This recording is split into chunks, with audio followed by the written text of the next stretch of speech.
Episode 7. Yeah. Almost in double digits.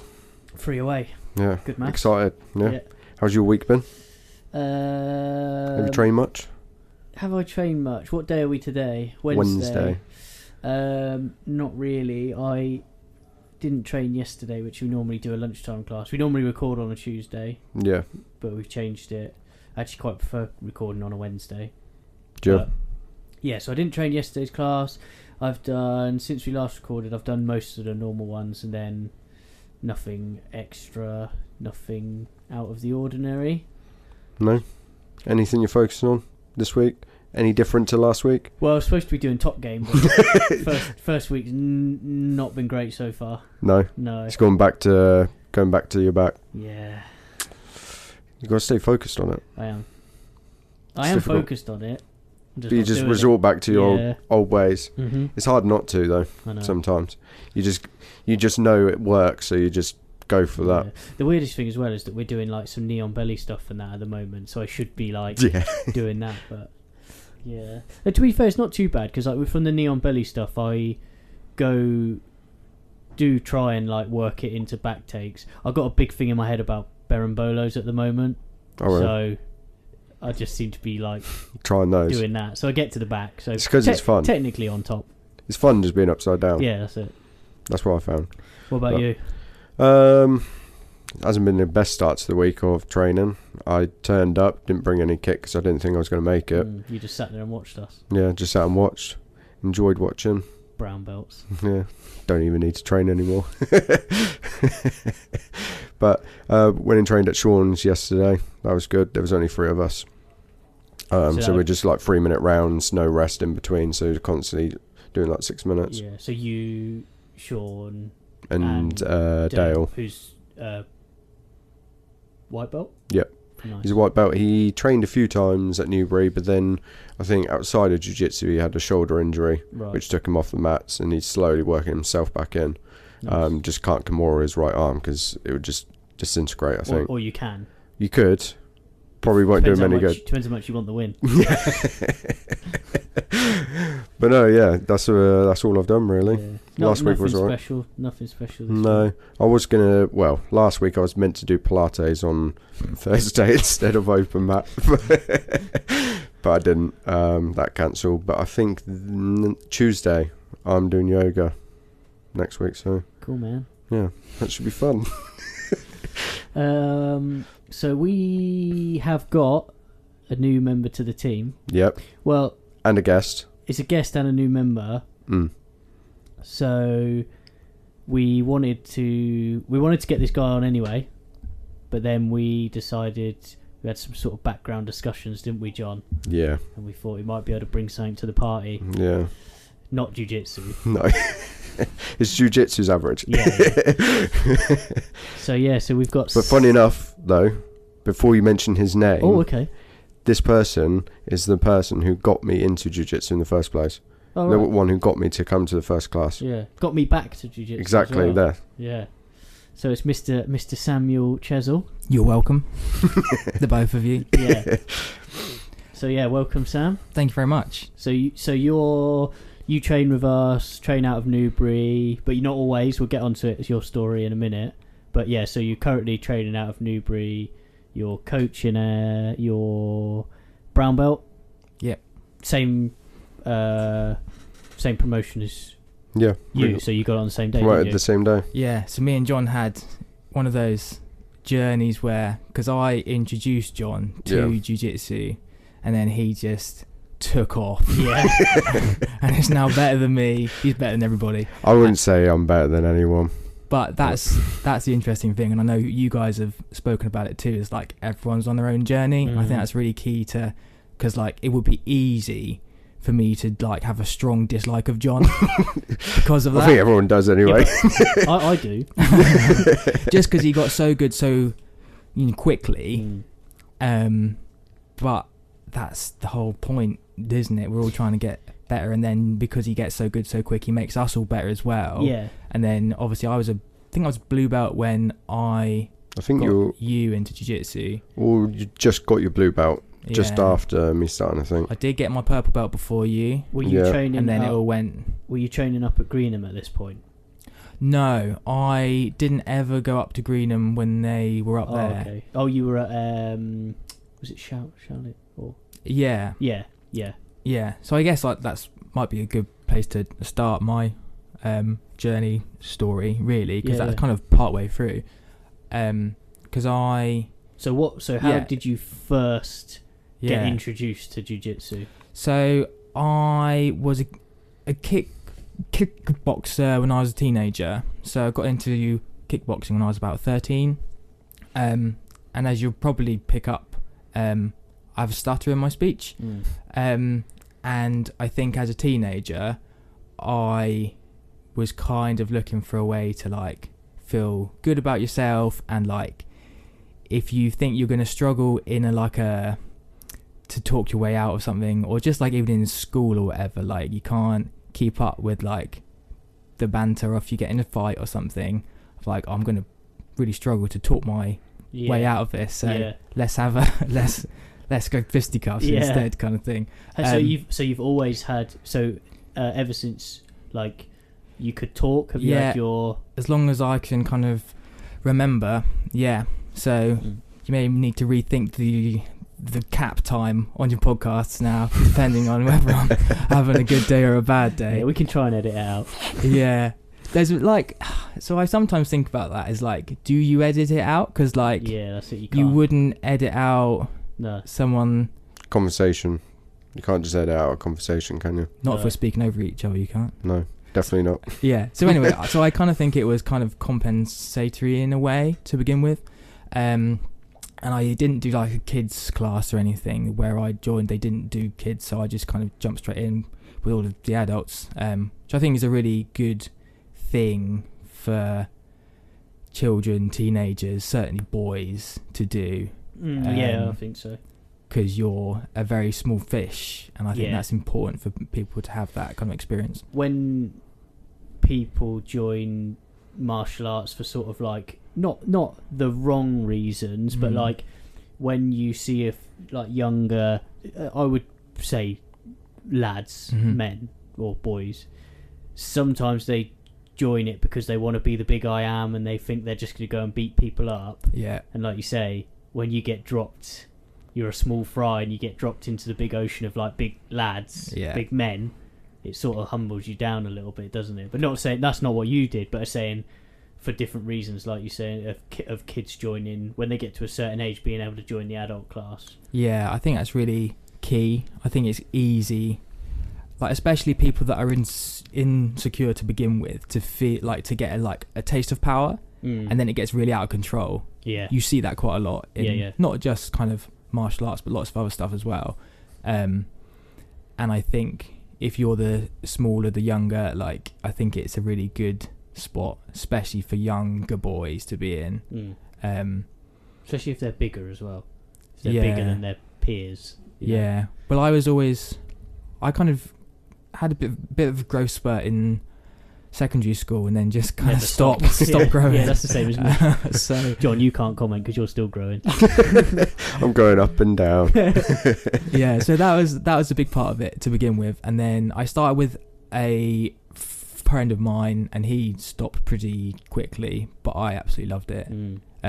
So I competed a fair bit in kickboxing. Nice. Mostly like continuous, which is like where it's not points quite, but it's like it's like sparring, kind of you go as hard as you're both prepared to go, kind of thing. Would this have been like full kit, like head guard, everything? Yes. So I did quite a bit of competition with that, and then went to university in Cornwall. Was still striking then. Got really into rock climbing as well. Injured my rotator cuff in my shoulder in a rock climbing accident. Well, not an accident, but I kind of had a big fall. And this is still an injury that haunts you today then? Yeah, still there. So just got to adjust my mic, sorry. But never fell out of love with climbing? No, still into it now. I mean, it's difficult because there's not a lot of natural Mason's having some microphone Sorry. issues. Is you going to try and It's all adjust the falling microphone while... My mic nearly fell on me. Why is it not working? Other way. To tighten it. Righty tighty. I should know that as a builder. Yeah. There we go. All good. Sorry, carry on. Yeah, so I stretched a bunch of tendons in my rotator cuff, and the kind of jerkiness of striking wasn't doing it any good. So, and I'd always been into like UFC. Obviously, was early 90s when we were probably all born in the early 90s, weren't we? So Yeah. it was already kind of a thing. But through kickboxing, I was really into Vale Tudo, K1, all the like Japanese pancrase So stuff. you would have known about Yuki then before even starting your jiu-jitsu journey. Yeah. So really into that, the old school stuff, and then so I knew about jiu-jitsu, and then when we were in Cornwall, I joined a jiu-jitsu club down there, which was a kind of a more traditional like Japanese jiu-jitsu style, but they were also kind of a mixed martial arts gym too, so it was not like traditional in the kind of Aikido sense. It was traditional in like a lot of the guys there were bouncers and stuff, so it was that kind of grappling. Quite a bit more stand up and self-defensey stuff, but then mixed, because of the mixed martial arts element of the gym, mixed really into regular what we'd all know as just kind of Brazilian jiu-jitsu. And I was down there training for a couple of years, and then we moved from Cornwall to Berkshire to Newbury. Obviously met Catherine, my other half, my wife, at uni. I'm sure she'll come up in this. Obviously you guys know her. She just made us jump. Yeah. 10 minutes ago. Yeah. Came and jumped behind us on the high street. Oh yeah. And so we moved to Newbury to be near a family, because my family were kind of in Guildford direction. Catherine's family were Southampton, Kingsclere, like all around here. And then I joined Basingstoke.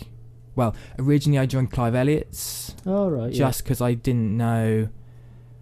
I think. And that was back to kickboxing. Yeah. Because obviously Clive Elliott's quite known for his kickboxing. Yeah, which it wasn't my first choice, but I wanted to do something. Yeah. And that's often like I didn't know of a jiu-jitsu school round here, whereas now they're at the time. Yeah. When you said so, you joined Basingstoke. So what year are we talking roughly? Was it 20? I think it was 2016. Right. Or, so something like that. 2016, 2017, I think. Was Newbury training then? They were, but they didn't have any kind of online. It was just they were just going up to. I think that was when they were in Greenham. Yeah, still. Because originally it was it was just originally meeting up and a couple of people from Basingstoke who lived in Newbury just getting some training in. Got ya. Yeah. So I went to Clive's just as something to do. Tom Lambert was there, who obviously is everywhere all the time and he knows everybody. Yeah. And I can't remember how he got onto the subject, and I said I was actually into jiu-jitsu.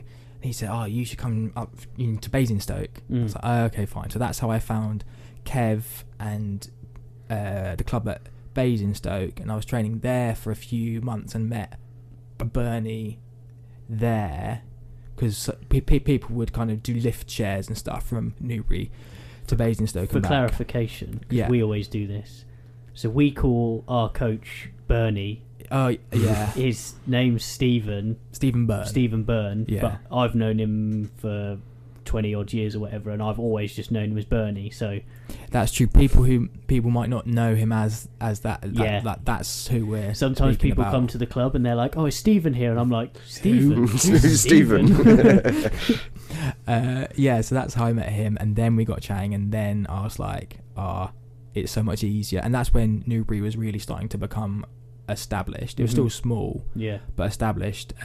Bernie had been a blue belt for some time, I think, and it was like that kind of really early days. So we were still training upstairs at Shaolin Tigers, and then we started mixing with the judo club, and then eventually that space, the Shaolin Tigers space, got scrapped anyway, I think, and we just permanently moved to the judo club, and then obviously Newbury just got bigger from there, really. So when I was at Basingstoke, because I trained in that kind of more traditional Japanese style, the belts and the gradings and stuff are all really different. Right. So coming into the Brazilian style of jiu-jitsu, I was just a white belt. There's no use in me saying, oh, I'm a red belt in this or something. So no one's going to care. Japanese jiu-jitsu, do you know what belts? No, not really. We did a couple of gradings, but we just kind of trained in a more casual way. Right. If people were keen to do the belts and stuff, they would do it, but it was kind of a case of, it had that old school kind of a wrestling mixed martial arts gym thing of, no one cares about your belt, you're just as good as however you are. See, that's quite interesting, which we'll get onto, but because I remember when I first got introduced to you as your coaching style, I think my first classes with you would have been morning classes, and it was a lot of it was all stand-up wrestling, no-gi style. So you've obviously had that from the start of your jiu-jitsu journey. They did a fair amount of kind of catch style wrestling, and that's always stayed kind of in my my style, I guess. And then Kev's partner Jitka, I was doing lockdown and electric chair and all this stuff. She was like, "You're not a white belt. This is stupid, Kev. You have to do something about this." Yeah. And it's difficult when you go to a brand new gym and you've trained a lot, but they don't. If you haven't been graded by them, you're just another white belt, and then you start doing things. Same, yeah. So I came in as that kind of suspicious white belt. Yeah. And then Kev gave me a couple of stripes straight away, because he was like, "You can't be electric chairing people and not have any stripes on your belt." It just for the mental, the self-esteem of everyone else in the club. So yeah, and then I permanently moved to Newbury with Bernie and got my blue, purple, brown belt. They're all under him. What? So you 2 stripes with Kev. Yes. Then moved to train under Bernie. Yeah, that's right. And then what's the times on this? So 2016 you roughly moved to... Yeah, I think it's 2016. Newbury. Is that right? Or started training at Basingstoke. I kind of lose track, but I was at Basingstoke for about 6 months, I think. Right, yeah. And then, moved to Newbury, and then, 2018, 19, 20, something like that. Yeah. So when roughly did you get your blue belt? I could look it up. It's probably on my Instagram somewhere. Must have been roughly when I started. Which is about 2018? 18, 19. Yeah. So you did still stay at white belt for quite some time. Yeah, because again, you have that the easing in period of, again, going from Basingstoke to Newbury. Yeah. Is still people need to see how you're doing and stuff. Yeah. It's not like, oh, I've been training this person from scratch. Yeah. So you know exactly where they are in their journey. Were you still getting promoted? Regardless, stripes, belts, whatever, was it still a case of Kev was having to come over as the black belt? Because Bernie was obviously still a blue belt at this point. So he was purple belt when I got my blue belt. Right, okay, yeah. So he got... So he couldn't... So I think traditionally you can give up to a belt grade under your belt, from but purple, generally to give belts you need your black belt there. I think that's kind of the done. I must have been training for a little while then, because I remember Bernie was a blue belt when I started. Oh, was it? And it was for a little while. Because I remember when you got your blue and Bernie got his purple. That was at the same time, I think. Yeah. Wasn't it? Yeah. Where was this, at the judo club? Yes. Or at Basingstoke? No. It was that Bernie getting his brown and you getting your purple was when you got at the same time, wasn't it? He got his purple belt from Yuki, didn't he? That was really early on when we had the kind of patch over with Yuki. We'll find all this out because we'll have him on. Yeah, exactly. Yeah. So I was just interested as to so you still had a black belt coming to do the promotions as such. Yeah. Because obviously for me it's a bit strange because I've touched in and out of Newbury but for never long enough to earn any promotions, but I've hardly... So since I was coming there, we don't really have... well, we never really had Kev or Jeff coming up. It would only be for big occasions. Yeah. And obviously now Bernie's black belt, so it's like sort of you don't necessarily need them because he's got his black belt and there's that, but it's kind of nice to have them there, especially as you go up. Like, I think he'd give out a blue belt and he wouldn't really and a purple belt, perhaps, but like as you go further up, I think to have your instructors and their instructors, if you can, there is a nice thing to kind of make it all super legit and official, which is kind of nice to have a day like that, because jiu-jitsu is so casual most of the time. There's not, or a lot of schools don't do, you have to do this technique, that technique, and you get this colour belt. So I think to have the lineage all literally standing in the room is really, if you can do it, is a really nice thing. And I think for the white belts, like new people coming in and seeing all these different black belts being there, and it's quite all cool, these stripes on the black belts as well, it's just such a cool thing to see. Sometimes I don't think they appreciate it though as much as when you start going up the belts. Yeah, I don't think I really understood it that much. When I remember having a conversation with you once, I don't know if I was like round your house or something, and we'd just been to a Yuki seminar, and I was like, oh yeah, the guy was like teaching something or whatever, and you were like, yeah, that's like Yuki, and I was like, yeah, like that guy, whatever. But then I don't know, for some reason I just don't think potentially as a white belt you don't really. Some people obviously do, but I think younger people, if you're starting younger as a white belt, you're just like, oh, he's got black belt, cool. Well, it's interesting now because jiu-jitsu has become more of a mainstream sport, we were talking about this last week. UFC gets bigger, and which is good, but then people don't know. So probably 3 to 4 years ago, you'd still have to be into. It's kind of a deep cut sport. Like, you have to be really into old school martial arts to really be into jiu-jitsu, whereas now it's a sport in and of its own. That's it. I always bring up this topic about we spoke about it last week, was saying that we all think that jiu-jitsu is this massive sport, but it's not. It's still really niche. It's still really niche, but because all of our Instagram feeds and everything are full up with it, and we're training like however many times a week. That's all we see. It's all we see, but like, to everyone else, they just think, if you say someone, I train jiu-jitsu, most of the time they'll be like, what's that? And they'll be like, oh, you ever watched UFC? And they're like, yeah, oh yeah, I've watched UFC. It's like, well, like the ground, like the grappling on the ground. They're like, oh right, yeah. And then you get people like, oh, so you can't punch, you can't kick, and it's like, no. Did you see I think saw a post from Mikey? He's signed with UFC now, I think. He's doing a UFC, Mikey Musumeci. Yeah, he's doing a UFC Fight Pass. Oh, is he? Okay. No, not UFC Fight Pass. UFC Invitational. I thought he signed as a athlete for UFC or something. I saw a post about it somewhere. I'm sure, maybe. They're doing. I think it's the UFC's first ever grappling specific. Is it? Yeah. Right. And he's the first person to be signed up to it.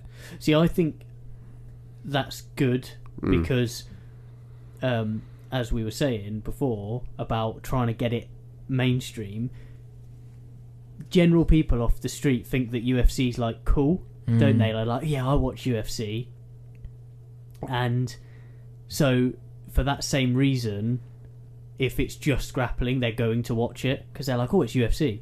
Well, the interesting thing is you can even see it if you look at the mixed martial arts sessions compared to the jiu-jitsu sessions. The demographic of people doing it, the younger guys all go to the MMA. Yeah. Some of them don't even come to jiu-jitsu. Which normally is the introduction. So like for you, you're similar to me. So I was MMA based when I started and got introduced to jiu-jitsu via that, because you're like, oh yeah, I want to train MMA. Yeah. And then I think you become very aware of how important the ground game is. So I think that's exactly it, and that's partly why I keep trying, or I think it'd be good for some of us who are comfortable strikers as well to go to the MMA, because I think some of the guys need a demonstration of how better jiu-jitsu completely can, and certainly at an more of an amateur level, can completely dominate and just make your striking kind of irrelevant. Yeah, 100%. Yeah, especially if you're matched weight matched size, Yeah. as soon as a guy that's good at jiu-jitsu gets on the inside, like you the 90% of the time they're done for. Yeah, and if it's all the young guys who don't grapple much, basically just trying to punch each other, they don't get the aha moment of, ooh, I need to learn that. Because a punch is a punch and a kick is a kick. I know there's obviously a lot more to it, but in terms of the complexities of it, jiu-jitsu is just completely over and above. And I think that's partly why it attracts a different demographic. And I know you guys have already spoken about that. Yeah. Sorry, we're going off on a right tangent. We always do. We're going to be. That's the beauty of it. Yeah, always just going off on random, and then we haven't scratched the surface. Yeah. I have to like bring back in my brain. I'm like, what were we talking about? Because I forget. So I was asking you about your. So we were saying you was a white belt. Yeah. Started training with Bernie at Newbury. Fast forward a couple, like year and a half or something. So roughly around 2018, are we saying you got your blue belt? Roughly. Let's go with that. I don't know. Why not? No, I can't remember. Well, 2018. Yeah, that would make sense because I was a blue belt for just over 2 years, I think, and then got my purple belt, and I've been in purple belt probably about 3 years, I think. Did you compete at any of the lower belts? So white, blue. I competed a fair amount as when I was just a white belt. Yeah. In Cornwall mainly. Okay. So we still went to the Brazilian jiu-jitsu comps and stuff and did all right. Yeah. I was a bit like John. My weight was like I've competed as a middleweight, a lightweight, and a featherweight. Yeah. I should be competing as He's never competed as a featherweight. No, but getting there. Maybe one day. Yeah, so I competed a fair amount when I was a white belt, and then I think I've done probably a couple of comps as a blue belt, not much, and then we did the Southern British championships in Birmingham. Where you forgot your kit. So I think I just got my purple belt, but they didn't do it via your belt anyway then, did they? I think it was just experience. Yeah. And yeah, so this is where it gets into the interesting bit, because Catherine and I just found out she was pregnant. Right, okay. And we'd gone up to Birmingham to do this, so I was all over the shop. Yeah. Obviously, I think that's got a big reason why I literally left. I did pack my gi. And for a no-gi event. And my belt. Well, there was both. Oh. There was both. So I did pack my gi and my belt and nothing else. No rash guards, no spats, no shorts, nothing. You could have just asked them if you could go like full. Is it the Dagestanis that just have the skins? Just the top. Just the top on their belt. Like a vest. Yeah, like a vest made of the skin of an animal or something. It. Yeah. No. So I was all over the shop. Didn't sleep very well. Yeah, but that was my only competition as a purple belt. Really. So this would have been around 20. This would before have been lockdown. 2022. 2022. Yeah. No, this was after lockdown. After lockdown. Was it? Yeah. Oh yeah, because I would have been a blue belt at that point then. So Catherine and I got married in 2021. Yeah. And we found out she was pregnant in 2022. Yes. And then so that championship, and that was I did not great, not terrible, but I think all the guys competing at that are like those super keen beans. Yeah. Who are then you're like seeing them come up at like the starter fights, the prelims of these big grappling stuff, and I'm just like, oh, I know that guy. Oh, I competed against that guy, and it's like, oh, for someone who just kind of went for a bit of a jolly. Yeah. I didn't do too badly. Yeah, that's pretty good actually. Got there. There's some. I think can't remember where it is on the Newbury page. One of my fights was good. Kind of implemented, the A game, which is for me is lockdown, half guard to darces and stuff like that, and that was all in there. So still doing that today. Yeah, still doing it. When did you first come across the darce? Oh, when did I start? I've kind of always done it. Yeah. Really. Again, it's the MMA starting point is that like stand-up stuff. Those like chokes that can be done with annoying gloves on your hands, the rear naked choke, the darce, like all that stuff. Yeah, I think it just all comes from that. And you get kind of into things that seem to work, and because I'm quite a stumpy person, so, and normally people think a DARS, because you've got to get your arm all the way through, is for lanky people. Yeah.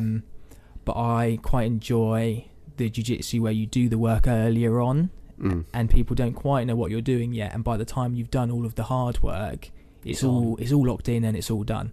So for a stumpy person doing something like that, getting my arm through past the armpit, through their neck and out, is the difficult bit. And once I set it up and I've kind of gripped my other arm, you know 100% whether that's a good grip or a bad grip. I was just having this conversation with John H the other day. I was being like, I know it's the same for my loop choke as well. When I set that, it's really black and white. I'm like, this grip is 100%, or I know this is all smoke and mirrors. Yeah, it's either going to go or it's not going to go. And the DARS is the same, because it puts so much strain on your arms. Unless you've got that grip really good, it's going to snap open, because the strength of your grip is against their whole upper body. They're trying to expand it and you're trying to squeeze it.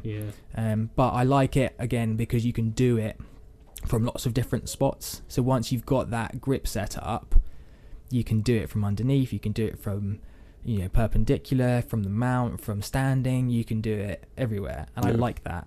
That's what I really like about the smother. Oh.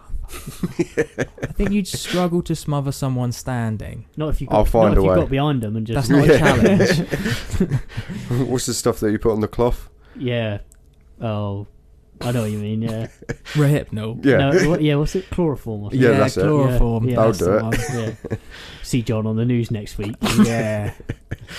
It's interesting what you were just saying about knowing, setting up the grips and knowing when it's on, because when we roll, I think it might have been last week or the week before, you was trying to set up a DARS, and then I don't know if it didn't quite get set, like you didn't quite get it, and I got out, and literally me and you always mess around, like if we try a submission and it fails or whatever, we'll be like, oh, what happened then? Yeah. You said to me straight away, you turned around, you were like, I knew that wasn't on because I didn't have my grip right from the start. Yeah. So yeah, it's quite interesting. So I think as well as you kind of progress through the belts as well, it's the ability, if you're the person who that choke is being done to, you will have no idea whether I've set them up correctly. Yeah. And so I think to know when you haven't set something up, but to make the other person think you have, then you've got a bit of time to think, okay, this isn't going to go, and I know it's not going to go, but I've got a good 2 or 3 seconds to work out what I'm going to do next. Yeah. And that, to me, is a useful kind of tool. Using those failed subs as like a positioning tool, like a control or positioning tool. Yeah. Yeah. Yeah, so I suppose I'll get into the nuts and bolts of it. Yeah. Even though I'm sure we're probably going to press for time, but... No, it's fine. I know we've got plenty of time. Yeah. Okay, We're only cool. like halfway through what we usually record. Yeah. So we met again at this point, didn't we? So we knew each other. Obviously, you'd known John since about 2016, you say? 2018? Yeah, so I met John at one of those horrendous mixed martial arts events where a bunch of people who've never trained think, I'm going to do the MMA, I'm going to the cage. Gonna go and beat each other up. Yeah. And you saw this big fat man just sat there smelling like so me quavers. and someone else from Newbury who doesn't train with us anymore, we went and to support, because your older brother was competing. And your older brother, wasn't he?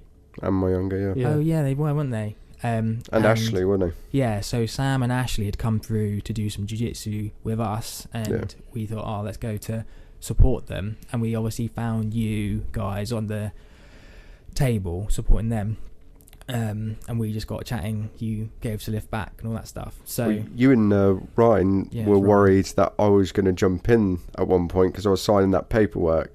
But it was for interest, wasn't it? Yeah, they did that. So these things are just absolutely horrendous.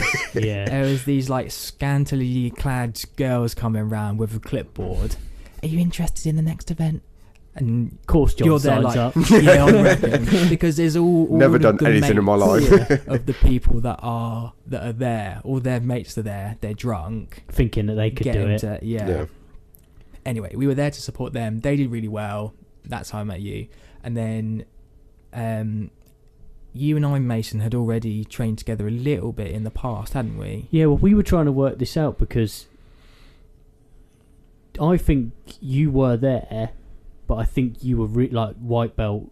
I reckon it was probably roughly around the same time. Because I do remember seeing you with your dad but like you were on the sidelines watching almost, and he was training. Yeah, and then I would have trained there. No, I think I was training. Yeah, I think I was training. But yeah, me and Sam just sort of like, we sort of stayed in and out of contact, didn't we, from that time? Yeah. So that, I think that was around. You were blue belt. You were blue belt. Yeah. So during COVID, I was a blue belt. Yeah. So definitely were then. I think. Yeah. Yeah. I was in the later stages. Of being a blue belt, and I think you've touched on this on the podcast in the past. You were doing takeaway deliveries because everyone needed some spare stuff, and you would save them to buy a house. Buy a house. Yeah. And then you knocked on the door, and I was like, "Hello, mate. Yeah. This is strange." And he was like, "Yeah, well, just And then I just out of nowhere, I think I mentioned I was looking for someone to do our chimneys. And you're like, "Well, I'm a builder." Yeah. And we've got no work because there's COVID. Yeah. And that's how we reconnected. Yeah. So you and your dad and the guys rebuilt our chimneys, and then you came back to training because you and I had touched base again, and I was trying to get you to come back, really. And then so 2022. Do we need to put a trigger warning on this episode? Do you think, if I'm going to speak about? Yeah. Okay. Yeah. If I'm going to be a new member of the team, I can make that choice. Yeah. It's not up to you guys anymore. Yeah. No. So trigger warning. Yeah. Pulling rank. So trigger warning, kind of baby loss, deaths, bereavement, lots of that stuff. So if you're going to be triggered by that, please feel free to skip. But important to talk about, and I think people who have experienced difficult things, obviously, like a lot of people in jiu-jitsu, and I'm sure we'll come to that, the uses of, or these kind of great aspects of jiu-jitsu to help people with difficult stuff. So really good to talk about, really. So 2022, like I said, when we went to the Open, the British sub-only Open, we just found out Catherine was pregnant. We were having twins. And we was that whole, we've been to a private scan, and they it was that thing of they spotted this one and then that one, and Catherine's like, "Oh, it looks like, hold on, is that another one?" Yeah. And I think the woman doing the scan got someone else in to double check she was doing it correctly or something, just because it's a bit of a weird one. It was really early on, and you was like, "Yeah, there's two in there." So so I was like, my life's not only about to change, it's about to change massively, two times as much. And you had done our chimneys, I think, before Catherine was pregnant, but then you'd come back to do our extension. So much has happened between you and I.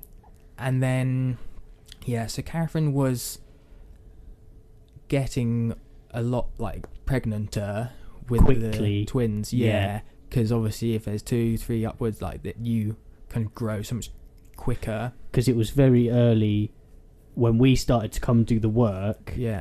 You told me quite early on, as in, I'm what's the normal? It's is it 12 or 15 weeks that you normally wait to, isn't it? Yeah, the traditional people wait to the 12-week scan.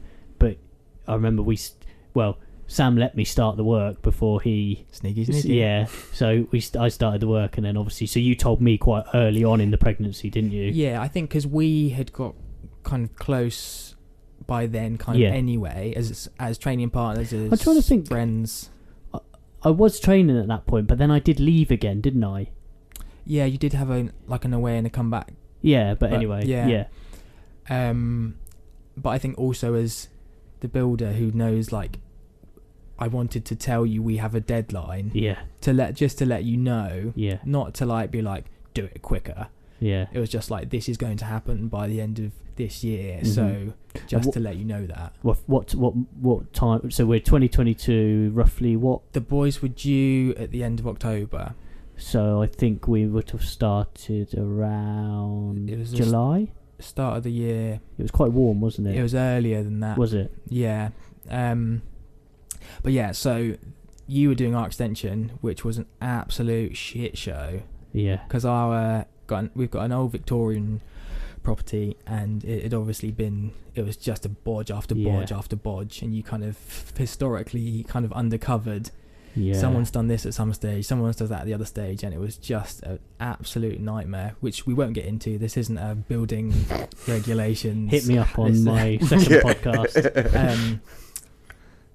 So, and it was just went from this thing to that thing, and it got really bad to the point at which our kind of nice, simple, just downstairs kind of squaring off the back of the kitchen job turned into the entire back of the house, both upstairs and downstairs, needs to come down. It's structurally unsafe. Yeah. So I was having like sleepless nights because I had. So you guys were still living in the house. Yeah. And I had you guys living there. Obviously Catherine was pregnant, and it was like, and then I remember me and a guy who was working for me at the time, Simon, was like, we left one day and it was like all propped up with like acros and everything, because we were supposed to just be putting steels in and then carry on building. And I remember leaving one day and I was just like, I was on the phone to Simon all the way home, and we were like, this is going south. But we didn't want to put any stress onto you guys, but mainly Catherine, really. Yeah. Like, because we were all close, so I was like doing it as, you know, I was thinking of you guys as a friend as well as like a client, if you know what I mean. Yeah. So, which is often a difficult dynamic to navigate. And you said to me while we were trying to make a straight bit, basically, to put the steels in, it was like Indiana Jones, where you tap it just ever so lightly and just shitloads of stuff just comes crumbling down. It's like that. Simon, it collapsed onto Simon's hand. Oh, I don't think you told us that. Yeah, at the time. exactly. Yeah. Well, it's all done now, and it looks really good. Yeah. And I remember having that really difficult conversation with you. He was like, should we go to Burger King? We need to have a talk. And I was like, oh God. But again, it was pure because Catherine was there. And you didn't want to stress her out. We didn't want to stress her out, so we were like, you were working not in an office somewhere, weren't you? At that point, was I? No, I hadn't joined the police by then. No, had I? No. You were working somewhere. I might have just been working from home. Maybe, and we were like, oh, we need to meet. Yeah, and so we had that difficult conversation about everything that was going to happen on the house, which obviously pales into insignificance now, really. But I remember you saying it's not safe for you guys to stay here anymore. And we were like, okay. So we went to stay with my mum. And I remember Catherine saying to me at the time, I feel like this is the start of things going really badly. She said that to me. And obviously, your job as the partner to the pregnant person, and obviously you're going through this now, you can stand there and say, it's going to be all right, you're okay, you know, everything's going to be fine. You don't fucking know. Yeah. You have no idea. And you stand there like a lemon and say, you smile and nod, and say everything's going to be all right, and you have to convince someone of something you don't know is true. Obviously you hope, and there's no reason to think otherwise, but and then so we were staying with my mum whilst all that crazy stuff was going on, and then she basically went into early labour. We were just fast asleep, 2:30, 3 o'clock in the morning, and she just went into labour, so her waters broke, and I rang 999. Well, this isn't really jiu-jitsu anymore, but I don't think this podcast is ever really just jiu-jitsu, is it? But it's part of your journey. Yeah, it is, and we'll kind of come back to jiu-jitsu. It's the same as me with my tsunami story and stuff. So I remember waking up, and I've never had anything like this. She'd gone up to go to the toilet, and she'd gone to labour. The water's broken and stuff, and I remember the adrenaline when I sat up out of bed, and like my temperature went sky high. It was literally like someone had like lit a fire in me, and I was like about to pass out. I was so like, whoa. And I was like, you have to stay conscious, because you have to deal with this. Yeah. Anyway, so rang 999, said I need an ambulance, and it just rang and rang. So I spoke to the like initial operator and said I need an ambulance, and then it just rang, and no one picked up. So, and then we ended up, because we were staying with my mum. She took us in because I couldn't get through to the ambulance service, and my mum lives quite near to the Royal Surrey Hospital, so she drove us there. I think both Catherine and Mum knew what was going on, and at that point, like, I didn't know exactly what was going on. So I don't know if you want to add, this can be edited out, but your mum had obviously experienced... Yeah, so my eldest sister, so my mum's firstborn child was stillborn, full term. And she's done a lot of charity work and campaigning around it, because when that happened to her back in the mid-80s, there wasn't any support, and after it had happened to her, she was basically put on a ward with all the other mums with who were babies, there with their own babies. So really torturous stuff. And so we ended up basically going into the room that they have for people who are going through pregnancy loss, and that my mum had campaigned to have kind of installed. So it was a real kind of poetic kind of an irony there. And she did these support packs for people, or for schools or institutions, to help people and children think about it. So there was packs in this room that Mum had done, and I'd actually helped her pack them all. So very strange. And then so went into the hospital. They explained to us what was going on, and there was nothing they could do. Catherine was 19 and a half weeks at this stage, so too early for them to do anything at all. Was that hot? So obviously my wife's pregnant as well, so we've sort of obviously got they talk to you about stuff like that, and was not 19 and a half weeks. 19 and a half. Was that nearly 20? Was that early because it was twins, or? In all likelihood, yes. Okay. We never really got a complete answer. Oh, okay. Yeah. But in all likelihood, we suspect it was some kind of acute twin transfusion, which is where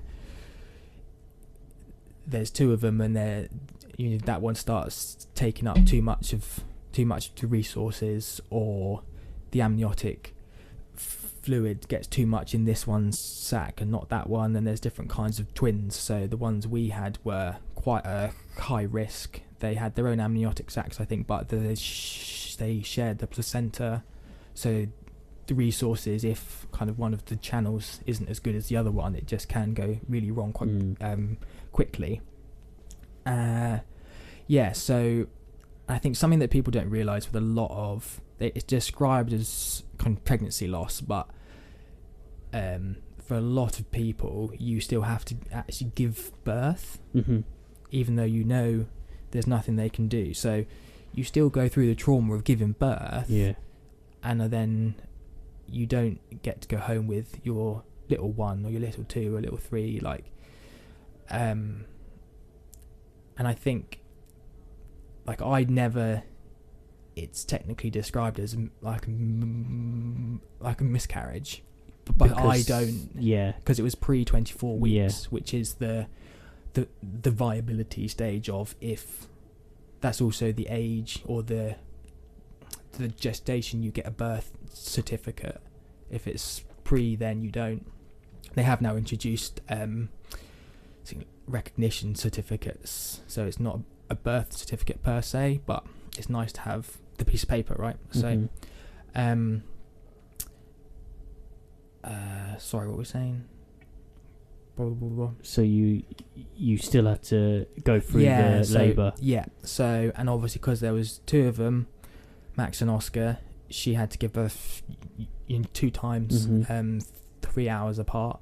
Really, Yeah, and because she'd spontaneously gone into labour to begin with, but then her body was like, oh no, this is wrong, everything stopped. So it was lots of basically waiting around, like you'd have if you were given birth. And what makes it a million times worse with the waiting around is that obviously you knew, or like however the best way to say it is, but you knew you weren't going to be leaving hospital with your boys. So and there was a couple of people, particularly one guy from Jiu-Jitsu, who reached out to me after I'd kind of spoken about it in a bit more of a public kind of a way, and he said that something similar had happened to them and they got through it, and that Catherine and I would get through it too, and he was absolutely right, and we did. I just think you get through it, but you don't ever get over it. No, that's absolutely right. And so obviously we didn't have anywhere of our own to live, because you guys were doing your absolute best to make it. I mean, we weren't aware that any of this had happened. I think not at that stage. I remember weirdly, like, I think I'd put an invoice in, or a stage invoice or something for the build. One of many. Yeah. And I'd had no contact from you guys for a couple of days, and I was like, this isn't like Sam. Give me my money. And I remember saying to Simon, I said, I think something's, I don't feel something's wrong. Or I remember saying to Simon, obviously because we got effectively basically asked you to move out so that we could do the work that was necessary. And I remember speaking to Simon, and I was like, I think they're really pissed off with me. And I was like, it's really frustrating. I said, we're in a shit position. I said, we don't want to be doing this. Yeah. Because like that's quite stereotypical of you. That's like a typical Mason thing. What, thinking that I've annoyed someone? Yeah. Yeah. I do concern myself with what other people. I'd like to not, but no, it's good in the way that you're very self-aware and self-conscious. Yeah. But there's no, like, you guys were doing such a good job in such a really difficult situation. Yeah. But like you said, I can understand the reason why. Yeah. So to be honest, I'm just glad you didn't think I was dodging paying you money. Well, so we were like, what's going on? Something doesn't feel right. And I remember saying to Simon, I was like, something's not right. Yeah. I said, something's not right. I said, like, we haven't had any contact. It went really quiet. And then I think it was like a Sunday night, and we were going to come back to work on the Monday, obviously, and I got a text from you.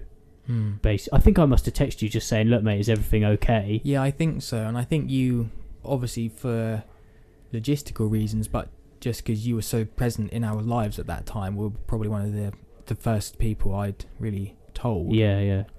And yeah, so even in everything, you guys just chugged on with it. I think I ended up saying to you, like, so normally how we work is like we do like stage payments for our build, and I think I ended up saying to you, look, we're going to get this done for you. I said, pay me this much, and then I said, don't even worry about contacting me anymore, we'll just get it done for you, pretty much. And I think that's how we left it then, wasn't it, for a while? Yeah. It's difficult to express how much that conversation really meant to us, because you said we're gonna make it kind of all right, we're gonna get it, we're gonna get it to be good. And obviously you're talking about the house, but to have someone in that, really the depths of that, say we're gonna, like, I'm not gonna be going anywhere, I'm gonna see this all the way through till you're in a good spot. It doesn't matter if they're talking about the house or your life or whatever, like, that was huge. And then to fast forward through, so the reason this is relevant is because it's a big part of the relationship you and I have got. And I also stopped training for quite a long time. So this is when, John, you would have had to have taken up this is pretty much when you took up Sam's morning class. It was like all of a sudden it was like, look, Sam's, because you were, so I was out of action, but you were coming back every Tuesday night is when I would have a catch up with you and see you, because you were coming back, staying at the house. We were sort of like, yeah, look, if it's just you, you can come and stay. So you were coming back, staying, weren't you, teaching your Wednesday morning class? Oh, to be honest, I don't remember a lot of that period of that's what time. you were coming back, teaching your Wednesday morning class, and then whilst Catherine was pregnant, and then you were going obviously back to Guildford or work, or you were doing a day's work here or something. I remember, but so John, you would have been taking Sam's you started taking Sam's Wednesday morning class. I mean, were you aware at this point why? Because you and Sam were very close as well, weren't you? You had told me a couple of days straight after. I'm sure. I think at that time I was in and out of, and you were coming. So, because every now and then you were coming to look after Rosie, weren't you? Yeah. And so this is, I think, part of why this is really relevant, is that you're surrounded by people, and jiu-jitsu, not for everyone, but for a lot of us, is not just your sporting kind of friends, they're your social friends too, and your community and people you see. Some people, if you train every day, you see these people every single day. Well, it's the weird structure thing, isn't it, of like, you always have the select few people that are like, you guaranteed to be at that class, and so you sort of bond with those people, because it's like, you know, when you go to a Monday class, whoever's going to be there, and that's just like sort of thing, and then you sort of start training with them, they're your common partner, and then all of a sudden you're like going out for a drink with them, and then at that stage I was teaching and training as a student, so when you're not there, and this is the other thing, is that community and consistency, when you aren't there, people realise and they check in. The amount of people that ask me where you were or what you're doing and stuff like that, and it's like, that's a difficult thing to have to navigate then, because obviously you don't want to say, oh, you know, this has happened. It's not my place to say anything. It's just, I remember someone asked me and I was just like, there was a problem at the house, and I was like, they've had to move to Guildford for a bit, so it's just a bit, inconvenient to be travelling over. So we kind of had the built-in excuse of that, which it was true. But that was also partly why, because I did quite a long Facebook post about it when I came back again, because I thought it was important to really be honest with people. And I think, again, bringing it back to jiu-jitsu is, obviously we've got a relatively good kind of gender mix in our club, but it's nearly always going to be predominantly men, and a community of other men around you who, like, statistically, right, like, obviously pregnancy loss is supposed to be 1 in 4, I think it is, and so if you're in a group of 20 men, you can do the maths on that one. And we don't talk about that stuff necessarily. I think an issue you have as the man in the situation is that you kind of, as men in general, you're like there for your partner, and it's like meant to be the strong one and like support. It's almost like people forget, and the it's hard to say things without sounding a bit fun, like odd sometimes, but the woman obviously goes through a lot, like we understand that, like you physically have to give birth, or blah blah blah, and then they start being concerned about their body if people have it multiple times and stuff like that. But I don't think sometimes people realise how mentally affecting it is for the man, and it's not just necessarily for the actual loss, but it's also when you have a partner that you're married to, you care a lot about, you see them going through a lot, you kind of have like a double whammy of the mental strain. And because you can't actually do anything, which is exactly the same when the birth is going completely fine. Yeah, and gosh. obviously after we've had our daughter Ripley, and that was, as births go, pretty standard. I mean, she had 2 failed epidurals and the kind of third one didn't really work, but apart from that it was an induction, so that can make it a bit crazy, but as a natural birth it was perfectly fine. And even then you're stood there like helpless. Yeah, basically. I can't wait. And yeah, Mason, this is all coming. I skipped all that. Yeah. Yeah, not long, but that's literally all you can do, is just let them squeeze your hand if they want to, let them snap your knuckles if they want to, because and just you just have to stand there and say it's going to be all right. And that's what I was talking about earlier. And then after the fact, if it's not all right, you have this real lingering feeling of guilt, like I told them a lie. Yeah. Obviously you didn't know that at the time, and like you're supposed to be able to make it all right, and that like nothing makes that all right. I think like my personal thing about that, I'd say, is going off of it, is when I spoke about what I suffer with and stuff, I have a thing of, when I like to do certain things, I feel okay when I do it with certain people, but 99% of the time when I'm with Brooke, I suffer with anxiety a little bit more, and I think it's because I build up the pressure of, I feel like I should be protecting her as the man, and then when I feel like I can't, it creates a bit of like a mental problem in my head that then is like you're saying, sort of, you want to be like, oh, it's okay, but you, in your own head, you're like having demons with yourself, if you know what I mean. Yeah, and we talked about that quite a lot kind of during the time afterwards, because obviously Catherine, and I'm sure I don't want to speak for everyone that it happens to, but feels a lot of guilt, and they obviously blame themselves, and you want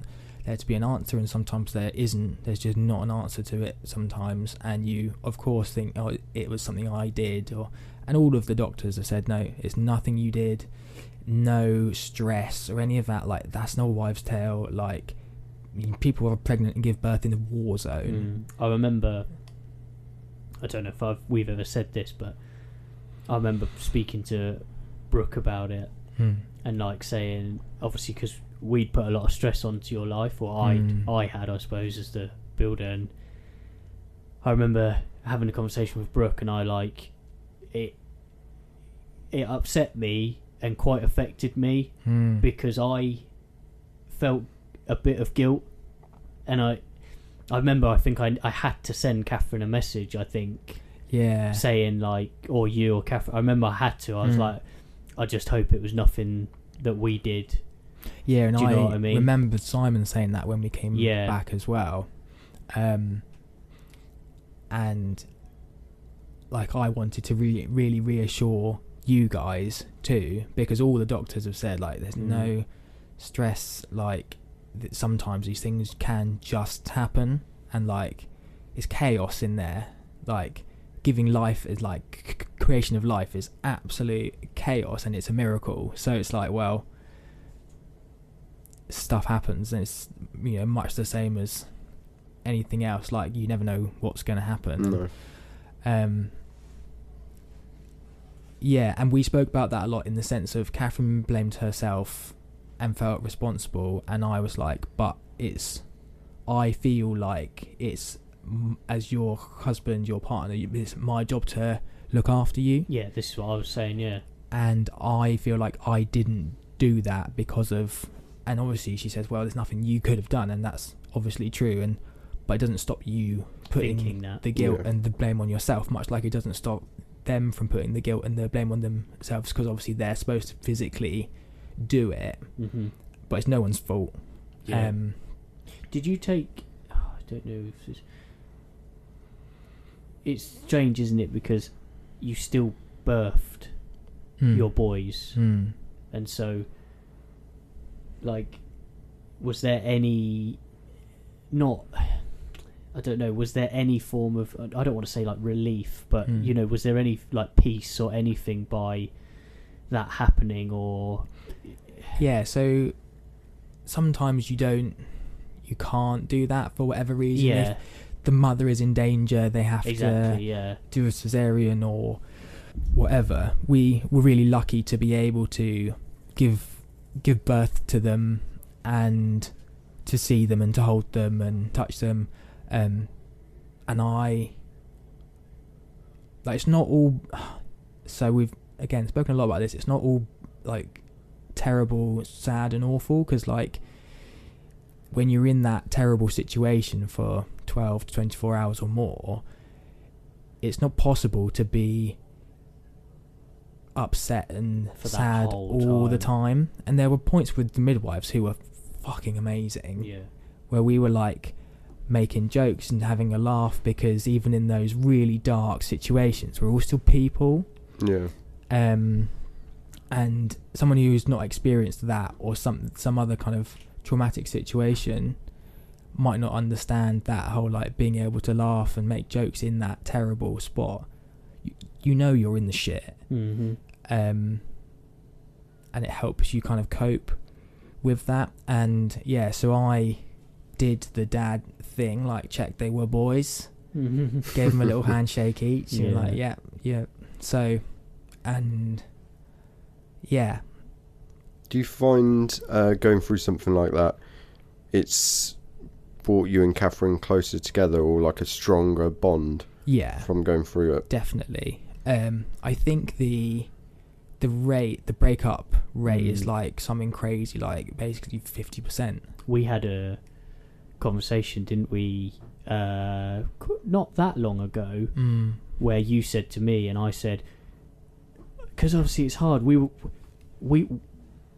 and the guys were so like involved in this, like, and which I probably wouldn't have been if we hadn't have been in the situation we were in your house, but again, I remember having a conversation with one of the guys, and I was like, this is bad on a lot of aspects, but also this could break them up, because you know, for the amount of stress, the guys that are older than me that work for me or whatever, they know that, you know, they've lived, they're like 50 odd years old, and that's what one of them, Simon, was like, yeah, I mean, I've seen this before, and couples don't normally make it through this, because it happens where you start to blame each other. You know what I mean?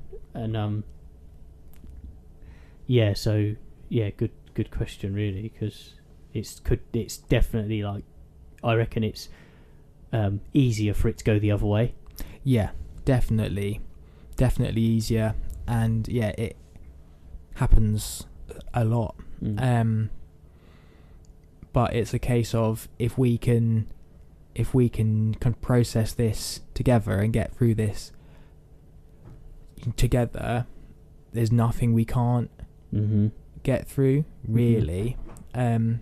Then I think that's a big part of why I think jiu-jitsu is important to people, is that, like, you're constantly doing quite a difficult and or stressful and or scary thing, and it kind of turns all of the volume down on the rest of your life. 100%. It's like, well, this isn't as difficult as that, so I can do this, and you get to do that over and over and over and over and over again. And so on a very macro scale, again with the jiu-jitsu thing, and like linking it to that, is that we've touched on this loads, but it's the point of you could be going through the worst shit, but if you can drag yourself to jiu-jitsu and get through the hour, and open mats are very good for this, and it's just the fact that you can't be led on the mat thinking about what happened in your day, because then the guy's going to be choking you out. And I think you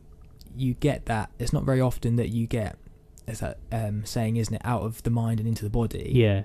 And surfing's very because there's a lot of people that do work with mental health charities for surfing, because when you're out in that ocean, you can't really think of anything else. You're immersed into it. You're really dialed into it. And so jiu-jitsu, so it's very similar. There's lots of overlap. Do you get that with climbing? Yeah, definitely. Yeah. Depending on how scary and dangerous whatever that specific thing you're doing is, Like if you just went indoor bouldering, maybe not, or maybe for the split 2 or 3 seconds you were going from this hold to that hold. But on a big scary route off of a sea cliff, that's probably at least half an hour to 2 or 3 hours of I'm dialed into this. And did you find with like, because you and Catherine both met through the climbing club at uni, did you find that as an activity where you're able to sort of sink into it and forget about everything going on as a good way going back to doing together? Because the club opened up quite close to you a year back or two. Like a way of bonding again, sort of almost making it feel like going back to day one. Strangely, I think you'll probably go on to this, but I was just thinking that. Well, actually, no. You tell, because I know what you're going to say. You carry on. I think I know what you're going to say. You know what I'm going to say? Yeah, I think so. Okay. So we did do a lot of things together in the early days after it had all happened, and then after again, but we spoke about it and said like it's so scary now that if we don't try for another one and try to do it again, I don't know we're ever going to, because it's too scary and too much of this big. So we tried to conceive again very quickly, and we're very lucky to be able to conceive very quickly again. So Mason wasn't even done on this. Can I just see? Could you imagine, right? And I know it's not a joke, and it's not a joke to go through it, but could you imagine, right? So we've gone through all of this, right? And then we were actually going through another issue on your job, weren't we? With the planning. Oh yeah, we won't get into that. Yeah, we won't get into that. But basically, his fucking horrible neighbour. Anyway, she won't listen to. Well, she might do. She might be really good at jiu-jitsu, but I think that's very unlikely. Yeah. Basically, we was going through something else, and so we actually had like a planning officer turn up on the job just out of the blue. We didn't have a clue. We'd been reported. Like we didn't for any future customers or any existing. Cowboy. No, we didn't do anything wrong, and Sam will vouch for it. We just got reported for something that someone thought we'd done wrong. Anyway, so we've just gone all through this, and we're seeing the light at the end of the tunnel. For us, obviously not these guys, but for us, we're getting through it. Then Sam goes, "Oh, Mason, do you mind if we have a chat with you, right?" And I'm like, "Oh my god, like what's going on?" The stomach starts going. And he's like, "Oh, sit down. You know, you can sit down." I was like, "Okay." And then they're like, "Oh, we're pregnant." And I was like, I think I probably said some stupid stuff. Like I was genuinely like, "Oh my god," like not. I don't know. It's weird, but you know, it was like I was in that situation. We'd just gone through all that, and then Sam and Catherine come out of that again, and I was like really happy for them, but also like, oh. This also gives you an indication of how much of a mammoth job the house was. Yeah. We were there for coming up to nearly a year. It was a really long time, whatever it was. Yeah, I think you started early 22. Yeah. And you were just about out by Christmas. Yeah. So it was almost the whole of 2022. Yeah. So... but the reason why you felt you had to tell me that then was because this guy had turned up, and I remember you went out and had a conversation with him privately and said, obviously at the time I didn't know, and you'd said, "Look, we've just gone through all of this, my wife's now expecting another baby, blah blah blah." Don't know whether he gave a shit, to be honest. All I remember about him is he reminded me of the Go Compare man. Yeah. He'd driven all the way up from Wales. He had, yeah. So it was all fine in the end, and I remember, which again ties into that, like, we talk about in martial arts the warrior mentality, the Bushido code, the Bushido ways, like that traditional, the way to live your life as a warrior, and this is something I've struggled with, and I still have regular therapy sessions now, and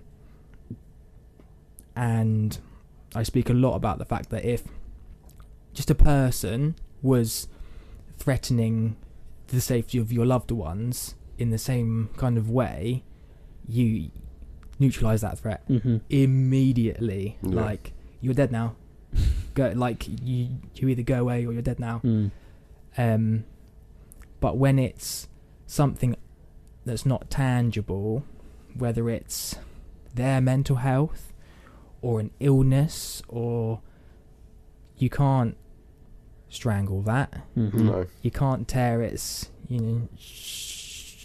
shoulder joint out of the socket as much as you'd like to. I think that's quite a difficult thing to kind of grapple with, for lack of excuse the pun. But yeah, and I remember I was saying to you, like, we need to dial this in. This is not going to be a thing.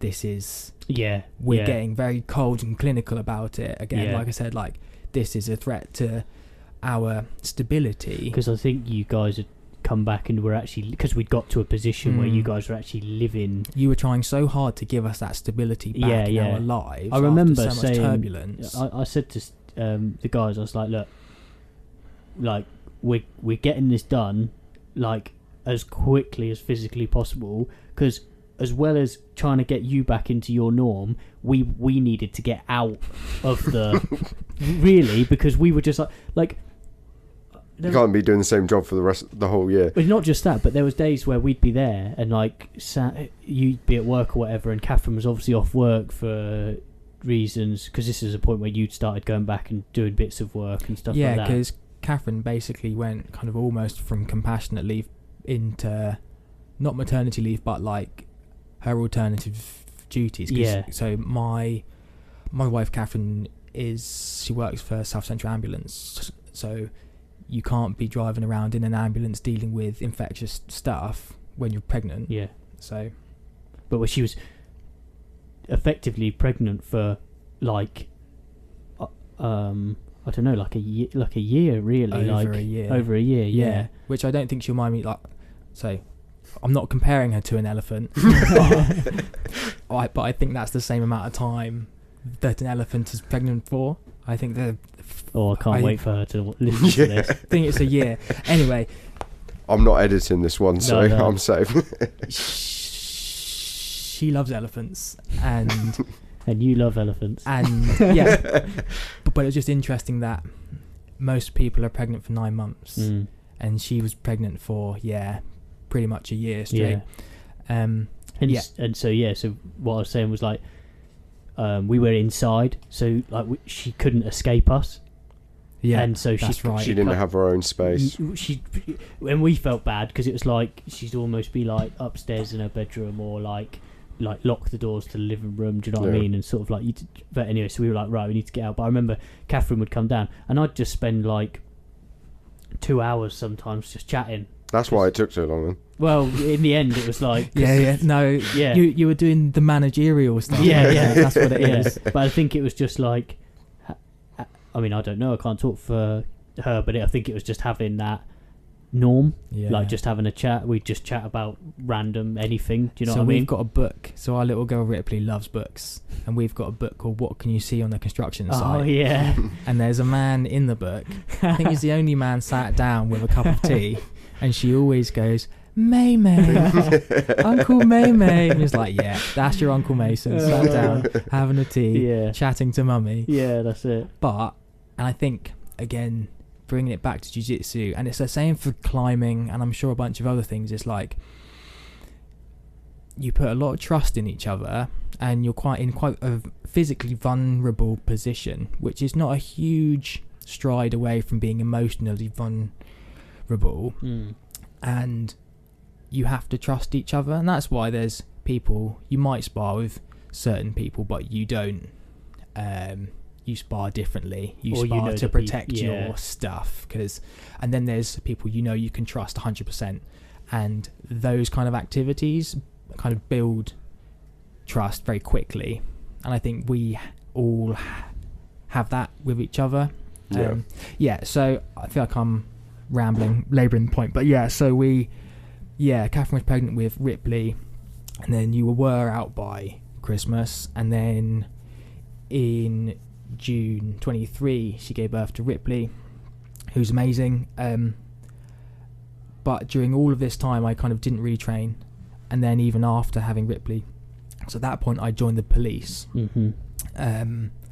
In fact, yeah, sorry, that's where, because you joined when we were there. So yeah, that's where right. You were going to, you had to start your 2 week, or however long week course it was, wasn't it? 20 weeks. 20 weeks, yeah. Yeah, so long story short with that, it was like maybe the right job at probably definitely the wrong time. I'd never identified much as a policey person.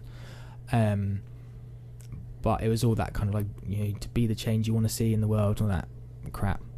And then, and I joined and they'd stationed me really far away from home. And then Ripley was born, and nothing really kind of prepares you for how crazy it gets after little one arrives. And I just was so exhausted. My doctor signed me off like with exhaustion. Yeah.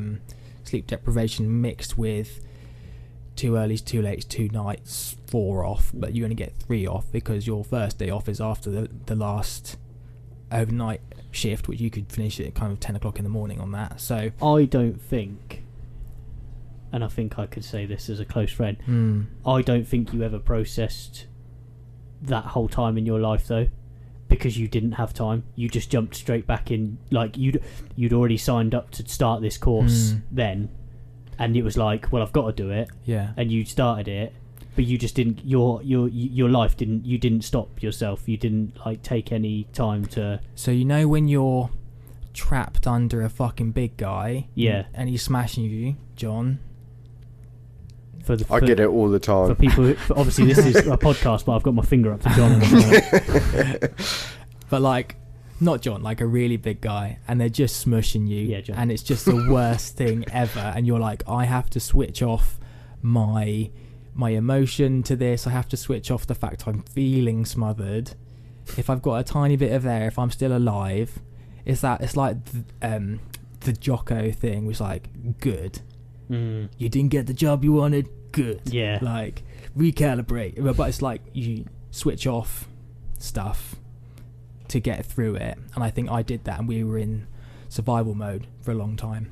Yeah. And it's only now I left the police, self-employed now, and back to training. So basically purple belt was not in terms of jiu-jitsu, but in terms of everything else, was that by far the hardest belt of my life. And going away and then coming back again, and then everyone like say, even though I did the kind of public Facebook post about it, I was like, so where have you been, blah blah blah, and then you're reliving it over and over and over, and you do the hard work because you're out of shape, and everyone in that time has been training and getting better than you, dealing with all that just stuff. Like me, apparently.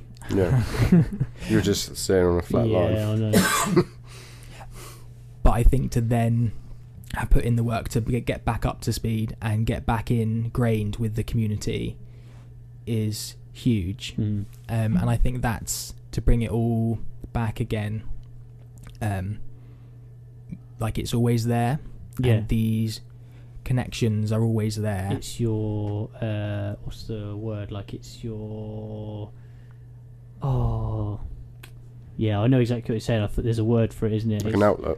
No, it's like it's always, like you're saying, it's always there. It's your like it's a constant. Yeah, that's it. It's a constant in your life. No matter how long you take off, you can always come back, and it's going to be there. Yeah, and also unless the club closed down. Yeah, but then jiu-jitsu's still there. Yeah, true. So, but also it's like that's that whole thing, isn't there? Then you get the thing about like, you're like, should I go back? Should I even go back? Like, do I want to go back? But we all see, I think once it's ingrained in you, we all see which again, it's like you don't know what you've got till it's not there anymore, right? Yeah. Or you don't truly appreciate what you've got until it's taken away, or you can't do it. And I think you can scale that up and down, right? But jiu-jitsu is definitely that, because you can go away and think, I'm really stressed or annoyed or something this week, and then when you go back to it and you get that, yep, I see, I suspect we all had it during COVID as well. It's like when it's taken away, you see that massive positive impact it has on your. It's not really for your physical health either. You can do star jumps at home. I was thinking like COVID was when we really sort of got that bond, wasn't it? Yeah, because we spent so much time up on the common. Yeah. Doing photography, going for jogs, cycling, all that. And yeah, through COVID, you really realise how big of a thing jiu-jitsu is to you. I can't remember where I heard it. It was on a podcast or a book or something, and someone said, women talk face to face, men talk side by side. Yeah. So to have the activity of doing, you do then start talking. Yeah. And I think that's really key and very valuable. And so Catherine suggested to me, at the start, you guys always say like, so how's your training going? She said, do you not think you should just say, how are you? Yeah, I know. Yeah. Just as a check-in, and and I think lots of people have. You said already, someone's messaged in and said like mental health. Yeah, so I'll go on to it quickly. Well, that's me done. I had that's me. My purple belt, left the police. Yeah. Ripley was born. Lots of bad stuff happened, but then some good stuff started happening. Got my brown belt, and now I feel like my jiu-jitsu's taken a plummet since getting my brown belt. Nosedive.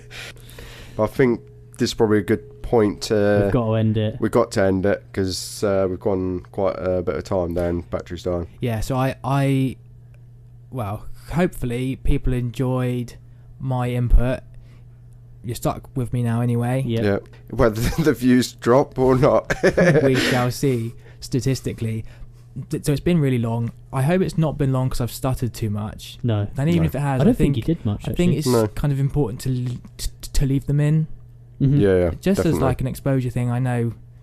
And I think also the kind of topics we've covered as well. And I think I wouldn't be surprised at all if the connection between jiu-jitsu to mental health becomes a bigger part of the podcast, because it's kind of inescapable and lots of people have already mentioned it, and I think it's really... So just before we end, I'll just read this from John Vickers. Is a nice guy. He's a nice white belt, isn't he? Doing quite well, coming up the ranks. Nice white belt. Yeah. Nice. I meant that was supposed to have a pause. He was supposed to give it to you. He's a nice guy. He's a white belt at our gym, but you have to edit that out because I'm actually building his house at the moment. But he texted me the other day just saying, point for the podcast, saying, do you think BJJ is the new popular hobby for people dealing with mental health demons or problems? Everyone I've met at Newbury seems to have an interesting story, and it seems a bit like a safe haven for predominantly guys to go and hang out, learn some skills and build their community. Curious whether you guys think there's a link to that, or whether it's actually just guys building their egos and then telling their mates they can choke someone out. So we'll leave with that. I'll start the next one with that, and we'll go into it. It's a good question. Really good. I think that could take up the whole episode. Definitely. Yeah, probably. Yeah. There's a nice kind of compliment mixed into the question there as well, which is really nice. Yeah. It said, did it say Mason's really good looking? I didn't hear that. Not in so many words. Anyway, we better go. I got so much stuff to do. Sam can count us out as the most experienced coach and student here. Respect your rank. 3, 2, 1.